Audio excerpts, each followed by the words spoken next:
طلع البدر علينا من ثنية الوداع وجب الشكر علينا ما دعا لله داعي മുത്തോളി തങ്ങൾ പിറന്നു കാലങ്ങൾ സന്തോഷം കൊണ്ടു ആമിന ബീവിയുടെ പൈതൽ ആരിലും അത്ഭുതം നിറച്ചു طلع البدر علينا من ثنية الوداع وجب الشكر علينا ما دعا لله داعي പുണ്യ റബീഇന്റെ പുലരി 12ാം നാളിന്റെ സുബഹി പുണ്യ റബീഇന്റെ പുലരി 12ാം നാളിന്റെ സുബഹി നേരത്തായി ഭൂവിൽ പിറന്നു മാലോകർ സന്തോഷം കൊണ്ടു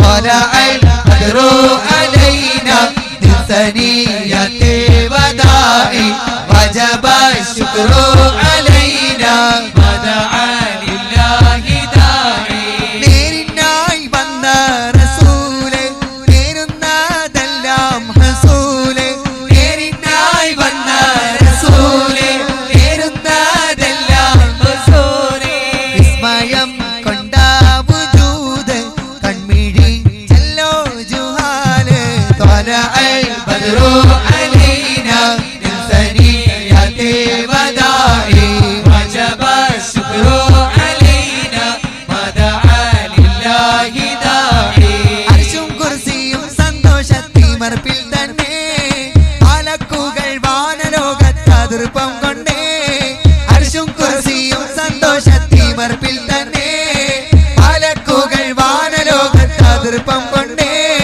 സർവചരാചര ലോകം അവരവറിഞ്ഞേ നൂറാറ്റൽ വരവിനായി മർഹബ ചൊന്നേ മർഹബ യാ നൂറ ഐനി മർഹബ ജദ്ദൽ ഹുസൈനി മർഹബ അഹ്ലൻ വസഹ്ല മർഹബ യാ ഖൈറ ദാഇ യാ നബി സലാം അലൈക്കും യാ റസൂൽ സലാം അലൈക്കും യാ ഹബീബ് സലാം അലൈക്കും സ്വലവാത്തുല്ലാഹ് അലൈക്കും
സൃഷ്ടികളുടെ കൂട്ടത്തിൽ വെച്ച് ഏറ്റവും അധികം പ്രിയപ്പെടുത്തുന്നത് ആരെയാണ്?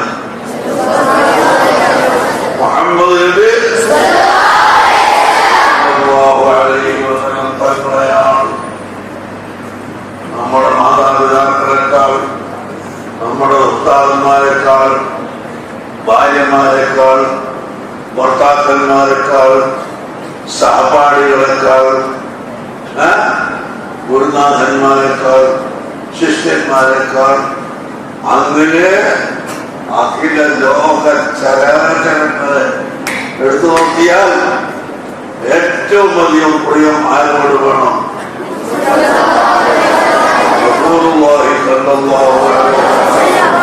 തങ്ങളോട് വേണം. അതാണ് പരിശുദ്ധ ഖുർആൻ നമ്മളെ പഠിപ്പിച്ചത്. അപ്പോ ആ ലളിതങ്ങളോട് നമുക്ക് പ്രിയമുണ്ടെന്ന് പറഞ്ഞാൽ ആ ലളിതങ്ങളെ മതേ പറയലും നമുക്ക് പ്രിയമാവും, അല്ലേ? സ്വാഭാവികമല്ലേ അത്? നിങ്ങൾക്ക് ഒരാളോട് പ്രിയമുണ്ടെന്ന് പറഞ്ഞാല് അയാളെ മതേ പറയും. ഒരാളോട് ഇഷ്ടമല്ല എന്നാല് അയാളെ കുറ്റങ്ങളും കുറവുകളും തന്നെ പറയും. അപ്പോ നബി സല്ലല്ലാഹു അലൈഹി വസല്ലം തങ്ങൾക്ക് ഒരു കുറ്റവും പറയാൻ ലോകത്ത് ആർക്കും സാധ്യമല്ല. ഞാൻ പറയേണ്ട വാക്യങ്ങൾ വന്നല്ലോ. ഒരു കുറ്റവും കണ്ടുപിടിക്കാൻ ഒരാൾക്കും കഴിയില്ല. സ്വഭാവം നിങ്ങളുടെ കൂട്ടത്തിലുണ്ടാവും. അങ്ങോട്ട് നോക്കുന്നവർ, ഇങ്ങോട്ട് നോക്കുന്നവർ, തോണ്ടിപ്പറിക്കുന്നവർ, ഇതൊക്കെ ഉണ്ടാവും. അതൊക്കെ മോശപ്പെട്ട സ്വഭാവം. നല്ലോണം പറയുന്നത് കേട്ട് പഠിച്ച് ആദരവോടുകൂടി ഇരിക്കുന്നവനും അത് നല്ല സ്വഭാവം തന്നെ. അത് നല്ല സ്വഭാവം. അപ്പോ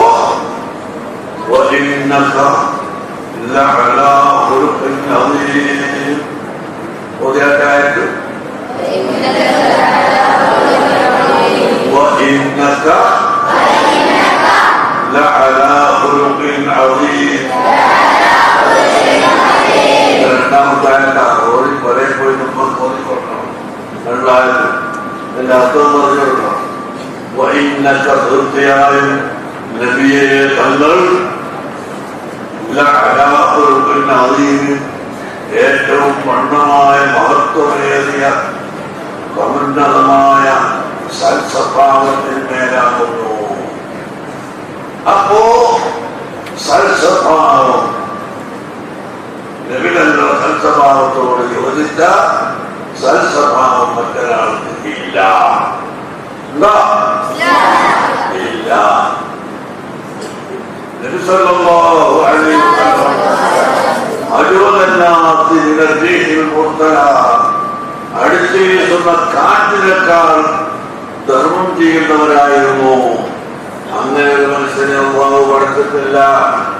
അതുകൊണ്ട് ആ നബികളെ മധുര പറയൽ, പ്രശംസിക്കല്, പ്രകീർത്തിക്കല് അതൊരു അഭിമാനത്താണ്. അതാണ് നമ്മുടെ മൗലിദ് എന്ന് പറയുന്നത്. കേട്ടോ? അതാണ് മൗലൂദ്. നിങ്ങളെ വിചാരിച്ച മൗലൂദ് നടത്താണ്. പഠിച്ചവർ നിങ്ങൾക്ക് എല്ലാവർക്കും ഒരു അഹ്മത്ത് ചെയ്യട്ടെ. നിങ്ങൾക്കെല്ലാവർക്കും നല്ലപോലെ പഠിച്ച് നല്ല സ്വഭാവികളായി വിജയം നേടാൻ അല്ലാഹു തൗഫീഖ് നൽകട്ടെ. നിങ്ങളുടെ പരീക്ഷകളിൽ അല്ലാഹു തആല വിജയം നൽകി തരട്ടെ. വലിയ പൂർണ്ണ വിജയം അല്ലാഹു നൽകട്ടെ. അല്ലാഹു തആല നമുക്കെല്ലാവർക്കും ആരോഗ്യം വർദ്ധിപ്പിച്ചു തരട്ടെ. രോഗമില്ലാതെ ഇതിന്റെ ഖിദ്മത്ത് ചെയ്യാൻ അല്ലാഹു നമുക്ക് ആയുസ്സിനെ നീട്ടിത്തരട്ടെ. കുടുംബങ്ങൾ, ബന്ധുക്കൾ, എല്ലാവരുടെ രോഗങ്ങളും അല്ലാഹു ശിഫയാക്കി തരട്ടെ. ഒരുപാട് സാധുക്കൾ കൂടെ വന്ന് ഇതാക്കാൻ പറയാറുണ്ട്. രോഗികൾ അവരുടെ രോഗങ്ങളൊക്കെ അല്ലാഹു ശിഫയാക്കി കൊടുക്കും. അല്ലാഹു നമുക്ക് ഈമാനും തഖ്വയും ഏറ്റി തരട്ടെ. നിങ്ങളെല്ലാവരും നല്ലവണ്ണം പഠിക്കണം, ഉത്സാഹിച്ച് പഠിക്കണം. ആ പഠിക്കാനുള്ള തൗഫീഖ് അല്ലാഹു നിങ്ങൾക്ക് നൽകി തരട്ടെ. സമയമില്ലാത്തത് കൊണ്ട് ഞാൻ കേൾക്കുന്നു. ربنا آتنا في الدنيا حسنة وفي الآخرة حسنة وقنا عذاب النار.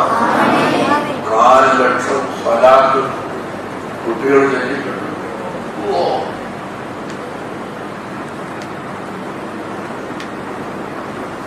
സ്വലാത്ത് മുഴുവനും അല്ലാഹു തആല ഖബൂൽ ചെയ്യട്ടെ.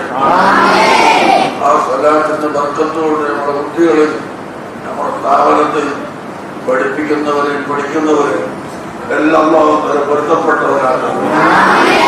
നമ്മളെല്ലാ ഈമാനും ഹിദായത്തും വർദ്ധിപ്പിച്ചത്. ربنا تقبل منا إنك أنت السميع العليم وتب علينا إنك أنت التواب الرحيم.